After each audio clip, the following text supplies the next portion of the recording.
잘 모르는 분이 계셔도 하나님께서 우리를 한 교회로 묶어주신 줄 믿습니다. 예수 믿는다는 것은 혼자 할 수 없습니다. 주님께서 우리를 공동체로 지으셨고 진리의 말씀은 사랑의 관계 안에서만 깨달아질 수 있어요. 책 보고 배우는 게 아니라 형제와 형제, 자매와 자매를 책임져주고 끝까지 사랑함으로 진리의 말씀이 우리에게 생명인 것을 경험해야 될 줄로 믿습니다. 질문은 답변이 말해줄 수 없는 것을 말해주는 힘이 있다. 그리고 우리는 질문을 통하여 하나님께 더 가까이 간다라는 말씀을 지난주에도 한번 드린 일이 있습니다. 우리가 해답을 제시하는 것이 아니라 하나님이 우리에게 해답을 주시는 거죠. 우리는 묻고 듣고 기다려야 됩니다. 많은 선지서는 하나님께서 선지자에게 말씀을 주시고 선지자가 그것을 전하는 방식으로 기록되어 있는데 이 하박국서는 좀 다릅니다. 하박국 선지자가 하나님께 묻고 하나님께서 대답하시고 다시 묻고 대답하시고 하는 그런 형식을 갖추고 있어요. 1장에 보면 이 하박국 선지자가 무엇을 물었는가? 1장 2절에 보니까 여호와여 내가 부르짖어도 주께서 듣지 아니하시니 어느 때까지이리이까? 내가 강포로 말미암아 외쳐도 주께서 구원하지 아니하시나이다 라고 질문합니다. 어떤 질문입니까? 하나님, 기도하는데 왜 응답하지 않으십니까? 우리가 살고 있는 이 땅에 강포와 또 포악이 가득한데 하나님 이것을 왜 두고 보십니까? 라고 이야기합니다. 이 하박국 선지자가 있었던 유대 땅 가운데 이스라엘 백성들이 우상 숭배를 하고 서로 포악을 행하고 강포를 행하고 악을 행하는 것을 하나님 왜 두고 보십니까? 라고 하나님께 물었어요. 분위기가 어떤 분위기일까요? 뭔가 하나님 왜 빨리 응답하지 않으세요? 라고 약간 불만이 가득한 것처럼 이렇게 느껴집니다. 하나님께서 하박국 선지자에게 대답하셨어요. 1장 5절에 보니까 너희는 여러 나라를 보고 또 보고 놀라고 놀랄 것이다 라고 말씀하세요. 여러 나라를 보고 놀라고 또 놀랄 거래요. 이게 무슨 내용인가? 그 다음에 6절 7절 이하에 보면 사납고 성급하며 넓은 곳을 다니며 점령하는 갈대아 사람들이 올라올 것이다 라고 말합니다. 이 갈대아 사람들은 누군가? 바벨론 제국이 이제 올라올 것인데 그들은 두렵고 무서우며 강포하며 왕들을 멸시하며 바람처럼 몰려 다닐 것이다 라는 말씀을 하고 있어요. 하박국 선지자가 불법이 가득한 이 땅을 하나님 고쳐주세요. 하나님 왜 응답하지 않으세요? 그랬더니 하나님이 무슨 말씀을 해주셨어요? 아직 놀라지 마. 더 놀랄 일들이 있어. 무섭고 강포한 바벨론 백성들이 심판할 거야 라는 이야기를 들려주신 것이죠.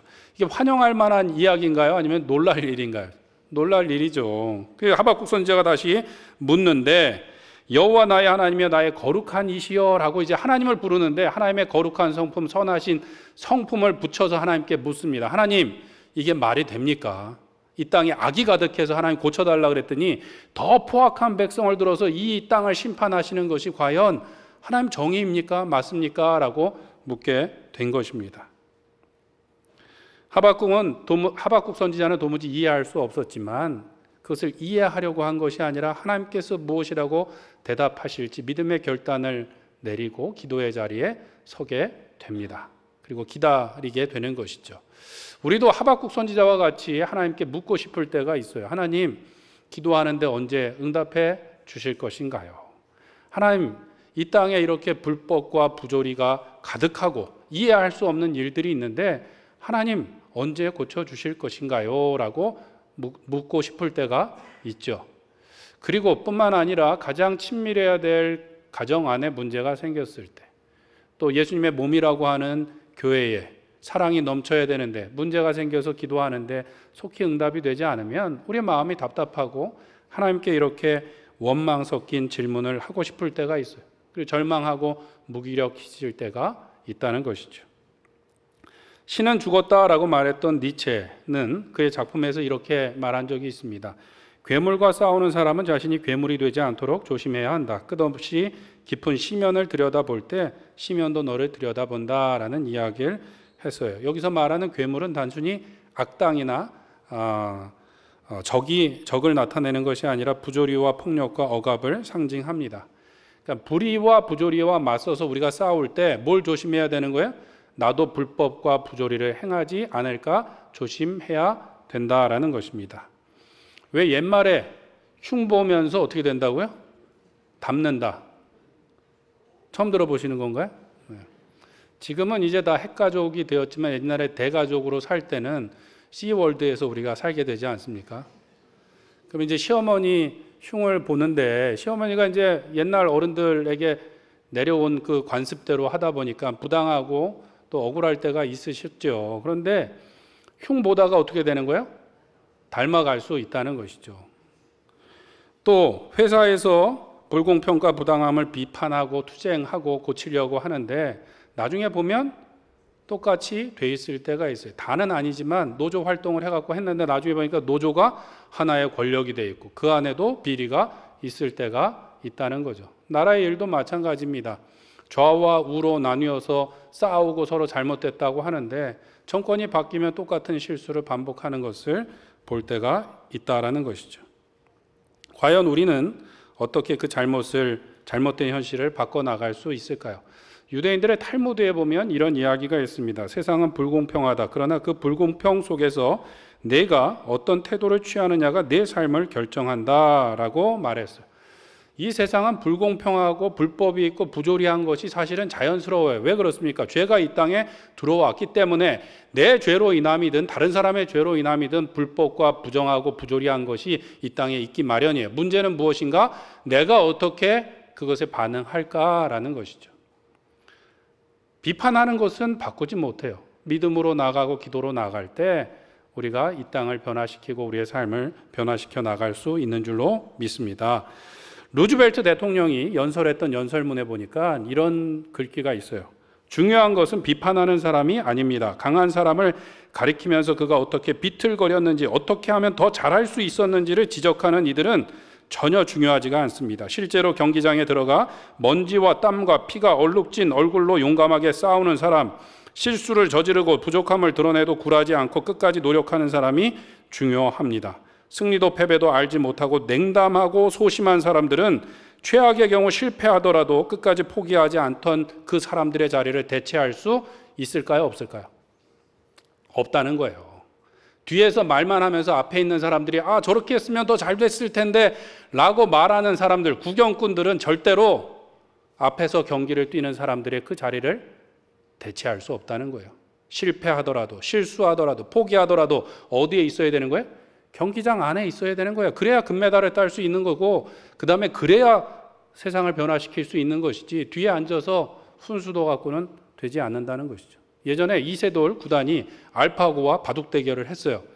한 판 이기고 내리 세 판을 졌나요? 네 판을 졌나요? 졌어요. 그것을 보면서 이제 해설가가 이세돌 구단보다 바둑을 더 잘 두는 사람이 있다는 거예요. 옆에 진행하던 진행자가 깜짝 놀라서 누굽니까? 그 사람이 그랬더니 훈수 두는 사람이 더 잘 둔다고 이야기를 했다는 거예요. 훈수 두는 것은 쉽죠. 앞에서 피땀 눈물 흘리면서 일하고 있을 때 뒤에서 이렇게 하면 더 잘 됐을 것을 이라고 말하는 거 얼마나 쉽습니까? 그런데 문제는 그래 갖고는 세상을 바꿀 수도 없고 그분은 그 자리에 영광의 자리에 절대로 설 수 없다는 것입니다. 교회 안에서도 마찬가지입니다. 기본적인 의무는 다하지 않고 우리는 권리를 주장할 때가 있고 교회 안에서도 직분자들이 마땅히 해야 될 의무는 다하지 않고 비판만 해갖고는 교회도 이 세상도 우리의 삶도 변하지 않는 것이죠. 예배의 자리, 기도의 자리는 피하면서 수고하고 봉사하는 자들에게 이렇게 해야 된다라고 말하는 것은 너무나 쉽지만 교회를 세우는 것이 아니라 오히려 교회를 어렵게 하는 일일 수 있습니다. 하박국 선지자는 어떻게 했습니까? 부조리하고 불법한 세상 가운데 하나님께 나아가서 기도함으로 그가 하나님의 뜻을 전하는 자리에 섰습니다. 때문에 우리는 어떻게 해야 되는가? 첫 번째로 파괴자가 아니라 파수꾼이 되어야 됩니다. 2장 1절 말씀 한번 같이 읽겠습니다. 시작. 내가 내 파수하는 곳에 서며 성루에 서리라. 그가 내게 무엇이라 말씀하실는지 기다리고 바라보며 나의 질문에 대하여 어떻게 대답하실는지 보리라 하였더니 하박국 선지자는 도무지 이해할 수가 없었어요. 이스라엘 백성들이 지금 우상 숭배하고 악을 행하는 것도 도무지 감당할 수 없는데 바벨론이라는 포악한 자들이 와서 이스라엘 백성들을 물고기처럼 잡아서 그냥 축제를 벌이고 멸망시킬 것이라는 말씀을 도무지 이해할 수가 없었지만 어디에 선다고요? 파수하는 곳에 서고 그가 성루에 서서 하나님이 뭐라고 말씀하시는지 어떻게 하실는지 내가 기다리고 지켜보겠다라고 말을 합니다. 파수하는 곳은 뭐예요? 성의 높은 곳에서 조용히 멀리를 내다보는 것입니다. 경계 근무병이 이렇게 시끄럽게 떠들어야 되나요? 조용히 있어야 되나요? 군대를 갔다 오신 분들은 아실 텐데 조용히 있어야죠. 조용히. 그래야 적이 오는 소리도 들을 수 있고 또 혹시 적에게 발각되지 않고 내가 은밀하게 감시를 할 수 있는 것이죠. 파수꾼의 역할은 무엇입니까? 적들이 모두가 잠든 그때에 쳐들어오지 않나 그것을 경계해서 위험을 알리는 것이고 때로는 좋은 소식을 갖고 오는 사람들을 멀리서 보고서 그것을 먼저 보고하는 일을 하게 되는 것이죠. 시끄러워서 되나요? 안 되나요? 안 되죠. 조용히 그것을 보고 있다가 가서 알려야 되는 것입니다. 반대로 파수꾼이 아니라 파괴하는 사람들은 어떻습니까? 시끄럽게 하는 것이죠. 거짓과 왜곡과 불평과 불만을 토로하면서 바깥에서부터가 아니라 어디서요? 안에서부터 말을 만들어내서 사람들과의 관계를 깨어뜨리게 되는 거예요. 오늘날 우리나라도 그렇지 않습니까? 좌와 우로 갈라져 있는데 좌가 잘못됐고 우가 다 잘못됐고가 아니에요. 극우, 극좌로 나뉘어서 서로가 잘못됐다고 서로 비난하고 선동하고 이간질해서 나라를 갈라 놓는 것이 문제라는 것이죠. 교회도 마찬가지입니다. 기도가 아니라 소문과 불평과 원망을 쏟아내면서 공동체의 하나됨을 깨트리는 것이 가장 악한 일이에요. 봉사의 자리, 기도의 자리는 피하면서 비판하는 것은 공동체를 절대로 세울 수가 없습니다. 진짜 믿음이라는 것은 평소에도 기도의 자리를 지켜서 이 파수꾼의 역할을 감당할 뿐만 아니라 특별히 어렵고 두려운 일이 있을 때 그 자리에 서서 하나님의 말씀을 듣고 전하는 역할을 해야 되겠습니다. 교회는 사람의 능력으로 되는 것이 아니라 하나님께서 예수님의 십자가 위에 세우셨고 오늘도 성령 하나님께서 인도해 가시는 줄 믿습니다. 우리의 노력과 우리의 열심으로 하는 것이 아니에요. 그렇기 때문에 뭐 해야 됩니까? 기도해야 되는 거예요. 기도해야 됩니다. 파수하는 곳에 서서 하나님을 기다리는 것이 바라보는 것이 쉬운 일일까요? 어려운 일일까요? 파수꾼이 오늘은 적이 쳐들어올 것 같으니까 오늘은 파수대에 올라가야 되겠다 이렇게 하나요? 아니면 밤이고 낮이고 휴일도 없이 올라가야 될까요? 항상 올라가야 되는 것이죠. 도적이 언제 쳐들어올지 알지 못하고 대적이 언제 쳐들어올지 알지 못하니까 밤낮 쉬지 않고 그곳에 가 있어야 되는 것이고 그것은 팔짱 끼고 아무것도 안 하는 것이 아닙니다. 두렵고 떨리는 그때에도 그 자리를 지키는 것이고 아무 일이 없는 것 같은 때에도 그 자리를 지키는 것이죠. 이것은 수동적인 것이 아니라 적극적으로 참고 기다리며 그 두 발을 그 자리에 붙이고 있는 거예요. 뭔가 조금 일이 있다고 왔다 갔다 나가니 많이 하는 것들은 믿음의 자세가 아니라는 것이죠. 가끔 옛날 전쟁 영화를 보면 그런 장면이 있습니다. 군사력이 강한 잉글랜드 군대가 기마대가 철 갑옷을 입고 대오를 맞춰서 막 달려옵니다. 말이 함께 달려오니까 막 땅이 막 울려요. 그에 맞서는 스코틀랜드 군대가 아무것도 제대로 무기를 갖추고 있지 않은데 대오를 맞추고 서서 기다리고 있어요. 그 스코틀랜드 지휘관이 기다리라고 계속 얘기합니다. 왜 기다릴까요? 그 저쪽에서 말을 타고 막 군대가 막 달려오니까 너무 두려워서 그 자리에 있기 힘든데 기다리라고. 우리가 준비한 함정과 이 무기가 쓰일 수 있는 거리에 올 때까지 기다리라고 이야기하는데 기다리기가 쉽습니까? 어렵습니까? 어렵죠. 차라리 뛰쳐나가서 내가 창이라도 들고 나가는 것이 쉽지 그 자리에 가만히 있는 것은 너무나 어려운 일이에요. 그런데 그렇게 함께 명령을 따라서 기다리고 있을 때 승리할 수 있더라는 것이죠. 출애굽기 14장에도 보면 그 이야기가 나옵니다. 이스라엘 백성들이 애굽에서 나와서 하나님이 인도하셔서 간 곳이 어딘가 홍해바다 앞으로 갔어요. 앞에 길이 막혔는데 바로가 갑자기 정신을 차리고 다시 병거를 몰고 이스라엘 백성들을 쫓아옵니다. 이스라엘 백성들이 보니까 뒤에서 애굽 군대가 쫓아오는 거예요. 그들이 하나님께 두려워서 소리치며 도움을 구했어요. 그런데 앞에는 가로막혀 있고 군대가 점점 더 가까이 오니까 두려워서 견딜 수가 없었습니다. 그래서 모세를 원망하기를 애굽에 우리 묘자리가 없어서 여기까지 우리를 끌고 나왔느냐? 우리가 그냥 애굽에서 애굽 사람들 섬기는 것이 더 좋다고 말하지 않았었느냐라고 불평하며 사분오열 지금 깨어지게 생겼는데 그때 모세가 뭐라고 하나님의 말씀을 전하는가? 우리 출애굽기 14장 13절 14절 한번 같이 읽겠습니다. 시작. 모세가 백성에게 이르되 너희는 두려워하지 말고 가만히 서서 여호와께서 오늘 너희를 위하여 행하시는 구원을 보라. 너희가 오늘 본 애굽 사람을 영원히 다시 보지 아니하리라. 여호와께서 너희를 위하여 싸우시리니 너희는 가만히 있을지니라. 아멘. 가만히 서 있으라, 가만히 있을지니라. 여호와의 구원을 보라고 말씀하는데 성경에서는 자주 이렇게 말씀하십니다. 너희는 가만히 서서 하나님께서 일하시는 것을 보라고 말씀하고 있어요. 왜 그렇습니까? 소망 가운데 굳게 그 자리를 지키는 것이 용기 있는 행동이고 믿음의 행동이기 때문에 그렇습니다. 우리가 아니라 하나님께서 우리를 죄에서 구원하시며 또 우리를 위험에서 구원하실 것을 하나님께서 보이시기 원합니다.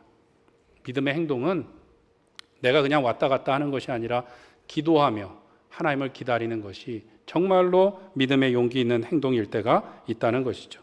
하박국 선지자에게 무엇을 기다리라고 말씀하셨는가? 3절에 보면 이 묵시는 정한 때가 있나니 그 종말이 속히 이르겠고 결코 거짓되지 아니하리라. 비록 더딜지라도 기다리라. 지체되지 않고 어떻게 응하리라? 반드시 응하리라.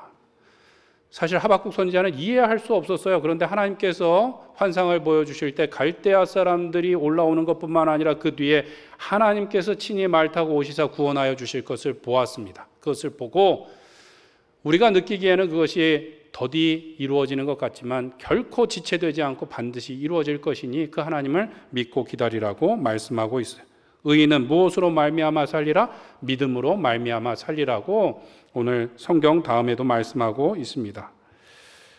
대학교를 다닐 때 옛날에는 화장실에 낙서가 그렇게 많이 있었어요. 근데 화장실에 낙서 가운데 이런 글이 있었습니다.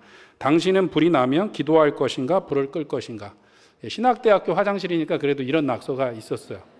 불이 나면 불을 끌 것입니까? 기도를 할 것입니까? 어떻게 하시겠습니까? 저는 이걸 보면서 뭐 이런 질문이 있어. 기도하면서 불을 끄면 되고 물을 들어가면서 기도하러 가면 되지. 그렇지 않습니까? 근데 이 질문이 이상하게 잊혀지지가 않는 거예요. 자꾸 이제 기억에 남는 거예요. 왜 기억에 남을까 생각해 보니까 불이 나면 사람이 정신이 있습니까? 없습니까? 없죠. 당황해갖고 119에 신고해야 되는데 잊어버리게 되고 분명히 소화기가 지난번에 사뒀는데 어디에 있는지 기억이 나지 않고 당황해갖고 불을 끈다고 기름에 불이 붙었는데 뭘 보여? 물을 갖다 부어갖고 불이 더 번지는 일들이 있을 때가 있다는 거죠. 우리의 인생에 불이 났을 때 기도하기가 쉽습니까? 어렵습니까? 똑같아요. 우리가 당황해갖고 아니 기도하면서 하면 되지라고 생각했지만 그때 기도의 자리에 서기가 쉽지 않더라는 것이죠.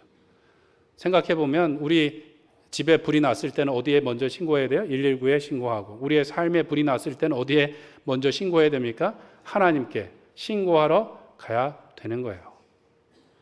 우리의 인생에는 어려운 일들과 억울한 일들이 생길 수밖에 없어요. 내 죄 때문에 또는 누군가의 죄 때문에 그런 일들이 생기는데 그때 우리는 어떻게 해야 되는가? 불평과 원망이 아니라 기도함으로 파수꾼의 자리에 서야 될 줄로 믿습니다. 우리의 가정의 파수꾼으로, 교회의 파수꾼으로, 이 나라와 이 민족의 파수꾼으로, 하나님 나라의 파수꾼으로 서서 기도함으로 하나님의 구원이 임할 것을 구하고 기다리며 그것을 전할 수 있는 우리 성도님들 되시길 간절히 축원합니다. 말들을 만들어서 공동체를 깨트리는 사람이 아니라 파수꾼으로서 우리의 가정과 교회와 이 나라와 이 민족을 지켜나갈 수 있는 우리 모든 성도님들 되시길 간절히 축원합니다. 두 번째로 우리는 말이 아니라 말씀으로 충만해야 되겠습니다. 2장 2절 한번 같이 읽겠습니다. 시작. 여호와께서 내게 대답하여 이르시되 너는 이 묵시를 기록하여 판에 명백히 새기되 달려가면서도 읽을 수 있게 하라. 아멘. 하나님이 대답하셨어요. 두 가지 명령형 동사가 있는데 하나는 새기다라는 말하고 하나는 달려가라는 말이에요. 이 구절이 히브리어 원문에도 사실은 조금 애매한 원문이어서 두 가지로 해석될 수 있는데 첫 번째로는 달려가는 사람들이 볼 수 있도록 어떻게 해요? 커다란 돌 위에다가 하나님의 묵시의 말씀을 정확하게 새겨 놓으라는 거예요. 그럼 달려가는 사람들이 저기 그런 말씀이 있구나 볼 정도로 새겨 놓으라는 말씀도 되고 또 한 가지는 이 묵시를 받은 사람이 달려가면서 그것을 볼 수 있도록 토판에 그것을 적어놓은 것을 볼 수 있도록 그렇게 확실히 새겨 놓으라는 두 가지 뜻도 됩니다. 어떤 뜻이 맞을까요? 정확하게는 알 수 없는데 우리나라만큼 문맹률이 낮은 나라는 이스라엘밖에 없는 것으로 알고 있어요. 우리나라 사람들은 거의 글자를 읽잖아요. 근데 지금도 세계 많은 나라의 사람들 중에 자기 나라 글자를 읽고 쓸 줄 모르는 사람이 생각보다 많이 있어요. 많이 있습니다. 그 고대에는 글을 쓰고 읽을 수 있는 사람이 많았을까요? 적었을까요? 현저하게 적었죠. 중세에도 글을 쓰고 읽을 수 있는 사람이 많지 않았어요. 그러니까 광개토대왕 비처럼 아주 커다란 돌에다가 글자를 확실하게 써놓으라는 것도 말이 될 수 있지만 사람들이 읽을 수 있어요? 없어요? 없죠. 옛날에는 왕이나 누구의 명령을 누가 갖고 갑니까? 사자가 갖고 가서 그것을 읽어주게 되는 거죠. 읽어주게 되는 거예요. 그런 것처럼 오늘 말씀은 하나님께서 이 하박국 선지자에게 네가 달려가면서도 그것을 읽을 수 있을 정도로 확실히 적어놔라. 강조점이 어디에 있어요? 달려가라는 거예요, 지금. 그 이유는 무엇인가?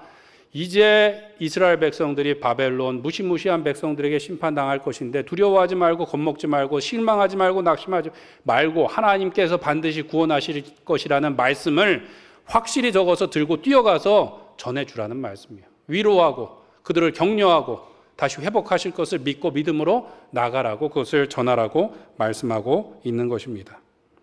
이 말씀을 먼저 받아야 되는 사람은 하박국이었고 그것을 확실히 적어놨다가 나중에 하나님께서 이렇게 말씀하신 것 이루어졌습니다라고 증거해야 되는 것이죠. 뿐만 아니라 오늘 우리도 예수님의 증인으로 부름을 받았습니다. 하나님의 말씀을 확실히 믿고 듣고 그것을 전하는 자리에 우리가 서야 된다는 것이죠. 왜 그렇습니까? 우리가 믿음을 가지고 산다고 하는데 세상을 이렇게 바라보면 불의와 불법과 부조리가 가득한 것 같아요. 믿음으로 사는 것이 바보 같은 것 같고 손해보는 것 같고 이러다가 내가 패하는 것 같고 모든 것을 잃어버린 것처럼 보일 때가 있어요. 그렇기 때문에 어떻게 해야 될까요? 말씀을 확실히 보고 읽을 수 있을 정도로 달려가면서도 볼 수 있을 정도로 우리의 마음에 새겨놔야 된다는 것입니다. 날마다 읽고 또 읽어서 그 말씀을 잊지 않도록 또 그것을 잘 전할 수 있도록 해야 된다는 것이죠. 로마서 10장 17절에 보면 그러므로 믿음은 들음에서 나며 들음은 그리스도의 무엇으로? 말씀으로 말미암느니라. 우리에게 믿음이 있는 것 같지만 믿음도 내 것이 아니야. 하나님께서 우리에게 선물로 주신 것입니다. 믿음을 지키기 위해서 어떻게 해요? 말씀을 읽고 또 읽어야 되는 것이죠. 하박국 선지자처럼 우리가 열심히 달려가면서 하나님의 말씀을 증거하지는 못하지만 우리는 매일 어디로 달려갑니까? 일터로 달려가죠. 전철을 타고 버스를 타고 우리가 분주하게 다니는데 저는 이 말씀이 그렇게 분주하게 다닐 때라도 우리가 말씀을 읽으려고 애를 써야 된다고 이렇게 해석을 합니다. 전철을 타고 가면서도 생명의 말씀, 큐티 말씀 또는 새벽기도 말씀을 귀에 이어폰을 꽂고 들을 수가 있습니까? 없습니까? 있어요. 우리 교회는 실시간으로 새벽기도를 중계를 하고 또 그것을 시간 뒤에도 들어가서 보실 수도 있어요. 버스를 타고 가면서도 생명의 말씀 앱을 켜면 그 말씀을 볼 수가 있습니까? 없습니까? 있어요. 그리고 또 우리 목자분들을 통해서 그 말씀이 너무 길까 봐 그걸 줄여갖고 몇 구절로 나눠갖고 또 우리 성도님들에게 보내드리고 있어요. 그 말씀을 보고 또 보고 나누다 보면 서로 아멘 하다 보면 그 전에 깨닫지 못했던 진리의 말씀이 우리에게 깨달아지고 하나님의 은혜를 경험하게 될 줄로 믿습니다. 왜냐? 하나님의 말씀은 진리이고 능력이고 생명이 되기 때문에 그렇습니다. 이상준 목사님이라는 분이 썼던 책 중에 신의 언어라는 책이 있어요. 신의 언어. 멋있지 않습니까? 제목이 신의 언어. 그런데 이제 서문에 보니까 제목을 신의 언어, 하나님의 말씀, 성경 말씀이라고 적으려고 그러다가 신의 언어라고 적었대요. 왜 그런가? 하나님의 말씀이라는 것이 너무나 익숙한 대상이 되어버렸기 때문이라는 거예요. 우리가 수십 년을 교회 다닌다고 성경책을 들고 다니면서 그냥 대충 들어서 알아요. 한 번 다 통독한 적이 없는 분들도 많지만 다 아는 것처럼 착각하고 그 말씀을 너무 귀하게 생각하지 않는다는 거예요. 그래서 성경 말씀이 무엇인가? 창조주 하나님의 언어요, 천지를 창조하신 능력이요, 우리를 구원하신 말씀이라는 것을 표현하기 위해서 신의 언어라고 적었습니다. 그 말씀을 우리가 어떻게 받아들여야 되는가? 어디 좋은 말씀이 있나 한번 볼까라고 하는 것이 아니라 가뭄에 논이 쩍쩍 갈라진 그때에 비를 기다리는 농부의 마음으로 한 방울 한 방울까지도 다 전 존재로 그것을 받아들여야 된다는 거죠. 그렇게 할 때 우리의 인격과 의지와 감정과 우리의 지성을 새롭게 하고 우리를 통하여 이 땅을 새롭게 하는 것이 뭐예요? 하나님의 말씀. 하나님의 말씀으로 천지를 지으셨고 그 말씀이 육신이 되어 우리 가운데 오셔서 구원을 이루신 분이 예수님이라는 것이죠. 그래서 그 책에 보니까 오늘날 우리는 전쟁 가운데 있대요. 어떤 전쟁인가 하면 언어의 전쟁 가운데 있다고 이렇게 표현합니다. 어떤 언어의 전쟁인가? 하나님께서 이 세상을 말씀으로 지으셨고 오늘도 통치하기를 원하시는데 나면서부터 거짓말장인 누구의 거짓의 아비? 사단이 오늘도 거짓을 우리 가운데 퍼뜨리고 우리를 미혹하고 있다는 거예요. 때문에 우리가 어떻게 해야 될까요? 하나님의 말씀을 우리의 마음에 새기고 그것을 전파하기 위해 애를 써야 된다는 거예요. 어떤 전쟁 가운데 있다고요? 언어의 전쟁 가운데 있기 때문에 세상을 바라보면 그 거짓말이 계속 우리에게 들어와서 우리의 마음을 미혹시킬 것입니다. 대신 우리는 하나님의 말씀을 읽고 또 읽어서 그 말씀이 진리이고 능력인 것을 우리의 삶으로 살아내고 삶으로 증거하는 자리에 서야 될 줄로 믿습니다.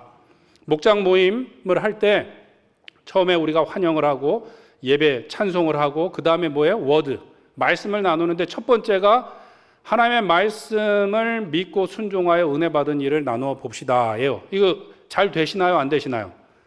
잘 안 되죠. 큐티를 해야지 나눌 게 있는데 나눌 것이 없어요.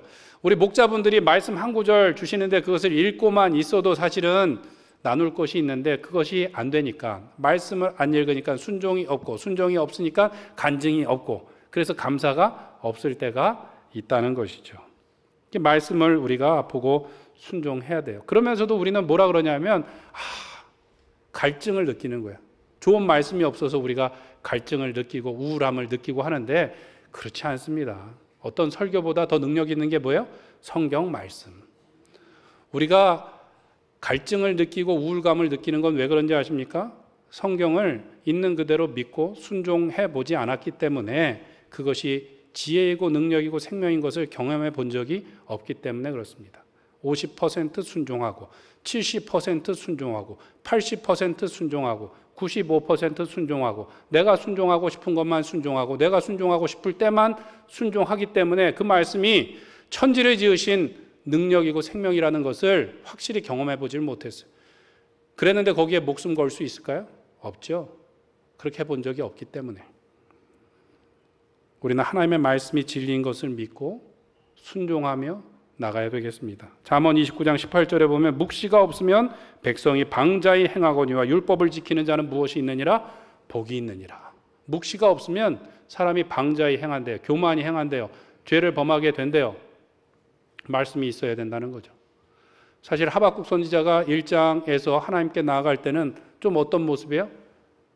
교만한 모습이죠. 하나님 왜 내 기도에 응답하지 않으십니까? 하나님 왜 이 악을 두십니까? 라고 따져 묻듯이 나가요. 그런데 하나님의 말씀을 듣고 나서 이후에 3장에 가면 하나님을 찬양하고 노래하게 됩니다. 수일 내에 하나님의 부흥을 더하여 주시옵소서. 물이 바다 덮은 같이 하나님의 영광이 충만하게 하옵소서라고 이야기를 하고 우리가 즐겨 부르는 찬양의 가사인 하박국서 3장 17절 18절에 보면 비록 무화과 나무가 무성하지 못하고 포도나무의 열매가 없으며 감람나무에 수출이 없으며 밭에 먹을 것이 없으며 우리의 양이 없으며 외양간에 소가 없을지라도 나는 여호와로 말미암아 즐거워하며 나의 구원의 하나님으로 말미암아 무엇하리로다? 기뻐하리로다. 묵시의 말씀을 듣기 전에는 불만이 가득해갖고 하나님께 나아갔는데 하나님의 말씀을 듣고 났더니 구원의 하나님으로 인하여 기뻐하고 즐거워하며 그것을 전하며 예배하는 자리에 섰다라는 것입니다. 우리도 하나님의 말씀을 날마다 마음에 새겨 방자히 교만히 행하는 것이 아니라 겸손히 기도함으로 하나님을 기뻐하며 예배하며 주의 나라를 앞당길 수 있는 우리 성도님들 되시기를 간절히 축원합니다. 찬송가 359장에 보면 천성을 향해 가는 성도들이라는 찬송이 있어요. 1절에 보면 천성을 향해 가는 성도들아 앞길의 장애를 두려워 말아라. 성령이 친히 인도하시리니 왜 지체를 하고 있는가라고 말씀하고 있고 2절에 보면 너 가는 길을 누가 비웃거든 확실한 무엇을 보여주어라? 증거를 보여주어라. 성령이 친히 감화하여 주사 그들도 참기를 찾으리라고 말씀하고 있어요. 우리가 성령을 의지하여 말씀에 충만하여 나갈 때 우리뿐만 아니라 우리를 보는 많은 사람들도 참길로 인도하게 될 줄로 믿습니다. 이 땅을 살아가면서 우리의 앞에 불의와 불법과 부조리가 있을지라도 불평과 원망이 아니라 기도로 나아가며 하나님의 말씀을 우리의 마음에 새기고 그것을 선포함으로 하나님의 나라를 우리의 가정과 교회와 이 땅 가운데 세워갈 수 있는 주님의 사람들 되시기를 간절히 축원드립니다. 함께 기도하겠습니다. 기도하실 때 하나님, 우리가 불평과 불만으로 공동체를 무너뜨리는 사람이 아니라 파수꾼의 자리에서 기도함으로 공동체를 세워가며 하나님의 나라를 세워가는 기도자들이 되게 하여 주시옵소서. 온전히 주님의 말씀을 우리의 마음에 새기고 그것을 증거하기에 부지런한 우리가 되게 하여 주시옵소서. 말씀이 진리이고 능력이고 생명인 것이 우리의 삶에서 경험되고 증거할 수 있도록 인도하여 주시옵소서. 우리 주여 한번 부르짖고 기도하겠습니다. 주여